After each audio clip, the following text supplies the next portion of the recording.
அண்ணா சமுதாய வானொலி நேயர்களுக்கு வணக்கங்கள். சிறுகதையும் சிந்தனையும் என்ற தலைப்பில் உங்களை சந்திப்பது சொல்வேந்தன் என்கிற டி.எம். செல்வக்கனி என்பவன் ஆவேன். அன்பு நேயர்களே, சிறுகதைகள் மனிதனை பக்குவப்படுத்தக்கூடிய நல்ல கருத்துக்களை கொண்டவைகளாக இருக்கின்றன. அருமை நேயர்களே, இன்றைய தினம் பழி வாங்குதல், அதை பற்றி ஒரு சின்ன கதை சொல்கிறேன். இந்த பழி வாங்குகிற உணர்வு மனுஷனுக்கு இருக்கவே கூடாது.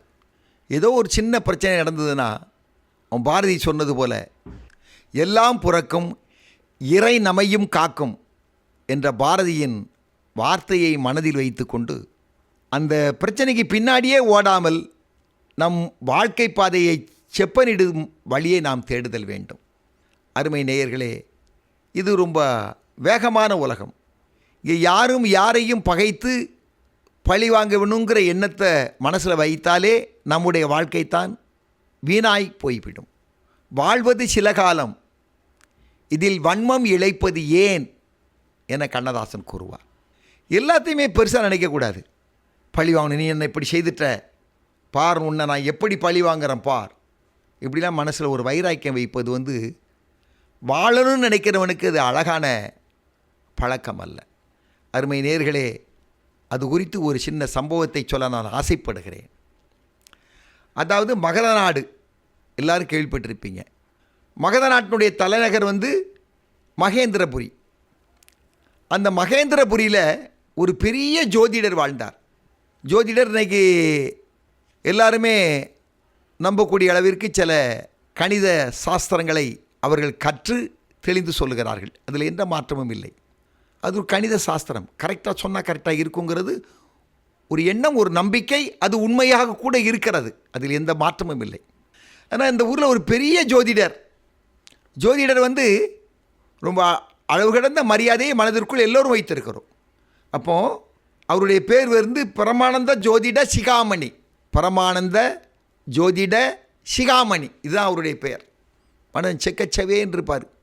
ஒரு 6 அடி உயரம், 120 கிலோ வெயிட்டு, ஒரு பளபளன்னு மினுங்கக்கூடிய நல்ல வேஷ்டி, அப்படி ஒரு மேலாடை ஒன்று, அப்படி ஒரு சிவப்பு கலரில் பெரிய கடுக்கன், நெத்தியில் பெரிய விபூதி, ஓலைச்சுவடிகள்லாம் அப்படி கக்கத்துக்குள்ளே வைக்கிறது, கையில் ஒரு தடி. அவருடைய தோற்றமே உயர்ந்த தோற்றம்தான். எல்லா ஜோதிடருடைய தோற்றமே உயர்வாகத்தான் இருக்கிறது. அப்போ இந்த ஜோதிடருக்கு மகேந்திரபுரி மக்களால் மதிக்கப்படக்கூடிய ஒரு உயர்ந்த ஸ்தானத்தில் இருக்கக்கூடிய ஒரு நல்ல ஜோதிடர். அப்படி தலையில் குடுமியெல்லாம் வச்சு அந்த மனுஷன் நடந்து வரக்கூடிய காட்சே ஒரு தெய்வ காட்சியாக இருப்பதாக தோணுகிறது. அவர் அந்த ஜோதிடர் தேரில் தான் உலா வருவது உண்டு. அவரை பார்க்கக்கூடிய சூழ்நிலை மன்னனுக்கு தெரிஞ்சால் கூட மன்னன் கூட எழுந்து நிற்பானாம். அந்த அளவுக்கு உயர்ந்த ஒரு அந்தஸ்தில் இருக்கக்கூடிய ஜோதிடர். அவர் ஒரு நாள் நல்ல வெயில் காலம், அப்படி சித்திரை மாத காலம், வெயில் அப்படியே மண்டையை புழக்கிற காலம். அப்போ ஜோதிடருடைய மனைவி அவர்கிட்ட அப்படி குளிர்ந்த தண்ணீர் குடிக்கணும்னு ஆசைப்பட்றேன், நீங்கள் போய் வரும்பொழுது வீட்டுக்கு நீங்கள் திரும்பி வரும்பொழுது நீங்கள் மண் கூஜாக்கள் வாங்கிட்டு வாங்க அப்படின்னு சொல்லி அந்த ஜோதிடர்கிட்ட அவருடைய மனைவி சொல்லி அனுப்புகிறாங்க. அவர் அன்றைய காரியங்களெல்லாம் வெளியில் போய் முடிச்சுட்டு திரும்பி வரும்பொழுது இந்த மண்பாண்டங்கள் செய்யக்கூடியவர்கள் வாழ்கிற இடத்துக்கு போகிறார். மண்பாண்டங்கள் வாழ்கிற இடத்துக்கு போய் அங்கே நல்ல மண்பாண்டம் செய்யக்கூடிய ஒரு சிறந்த ஆள் யாருன்னா குமரையான்னு ஒருத்தர். அவர் இந்த மண்பாண்டம் செய்யக்கூடிய கலையில் பெரிய வித்தகர். அவரை தேடி இவர் போய் கேட்குறார், எப்பா ஒரு நல்ல மண் கூஜா எனக்கு கொடு அப்படிங்கிறார். அவர் ஒரு நல்ல கூஜாவை தேடி பார்த்து எடுத்து, ஏன்னா கேட்க வந்தவர் மரியாதைக்குரியவர் என்பதனால் உயர்ந்த ரகமான ஒரு மண் கூஜாவை எடுத்து அவர் கையில் கொடுக்குறார். கொடுத்து இதனுடைய பணம் இவ்வளோ காசுன்னு சொல்கிறார். அப்படி எக்காலமாக சிரிக்கிறார் நம்ம ஜோதிடர். எப்பா இவ்வளவு புகழும் பேருமா வாழக்கூடிய என்கிட்ட நீ பணம் கேட்கலாமா? எனக்கு நீ இதை இனாமாக தரலாமே, நான் பேரும் புகழும் பெற்றவனாச்சே அப்படின்னு அந்த ஜோதிடர் சொல்கிறார்.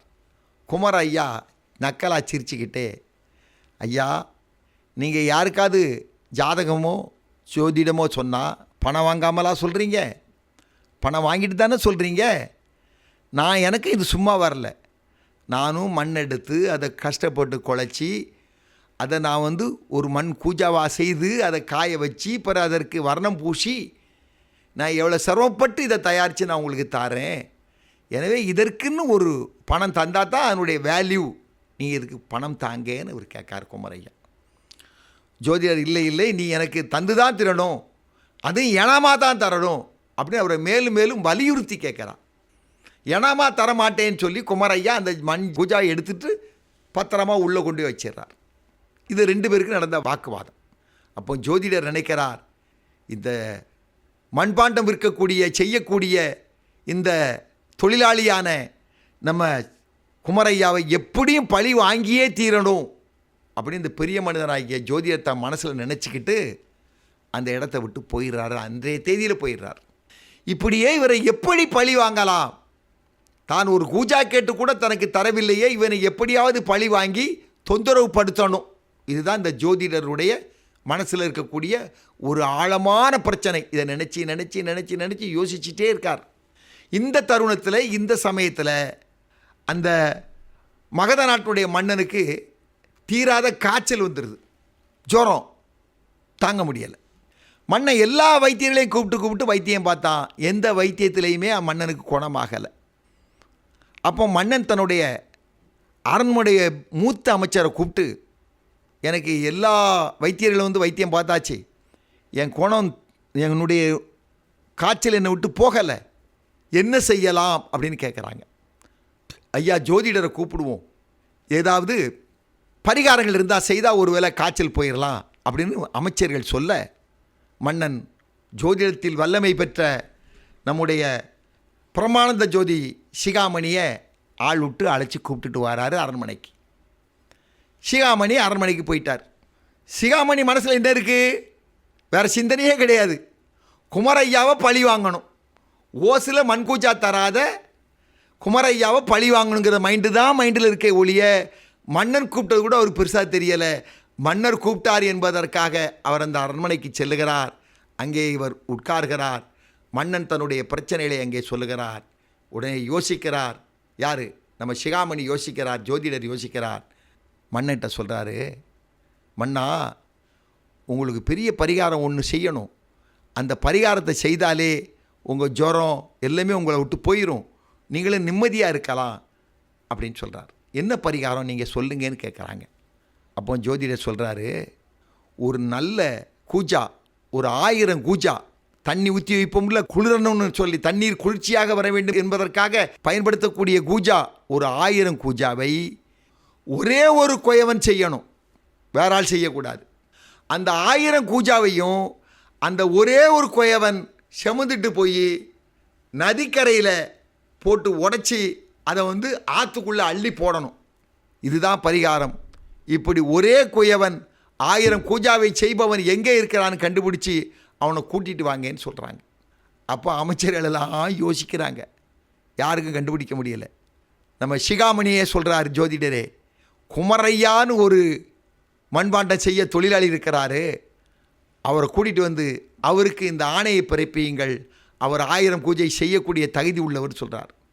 குமரையா அங்கே வரவழைக்கப்படுகிறார். அவருக்கு மன்னன் ஆணை பிறப்பிக்கிறான். 1000 கூஜாக்களை உன் கையாலே செய்ய வேண்டும், 1000 கூஜாக்களை நீயே சுமந்து நதிக்கரைக்கு செல்ல வேண்டும், 1000 கூஜாக்களை நீயே உடைத்து அவைகளை அள்ளி அந்த நதியில் வீசுதல் வேண்டும், இப்படித்தான் நீ செய்ய வேண்டும், இதற்கு உனக்கு மன்னன் போடக்கூடிய ஆணைன்னு சொல்லிடுறார். பாருங்க, ஒரு சாதாரண கூஜா தராதங்கிறதுக்காக எவ்வளோ பெரிய பிரச்சனையை, எவ்வளோ பெரிய தண்டனையை இந்த ஜோதிடர் அவனுக்கு வாங்கி கொடுத்தார் என்பதை யோசித்து பாருங்கள். அருமை நேயர்களே, அந்த ஜோசியக்காரர் எப்படி அந்த மண்பாண்டம் செய்யக்கூடிய தொழிலாளியை எப்படியெல்லாம் துன்பப்படுத்தினான் என்பதை மனதில் வைத்து கொள்ளுங்கள். அருமை நேயர்களே, யாருக்கும் பழி வாங்கும் உணர்வை வைத்தல் கூடாது என கேட்டு விடைபெறுகிறேன். நல்லதோர் சிறுகதையோடு மீண்டும் சந்திப்போம் நேயர்களே. நன்றி, வணக்கம்.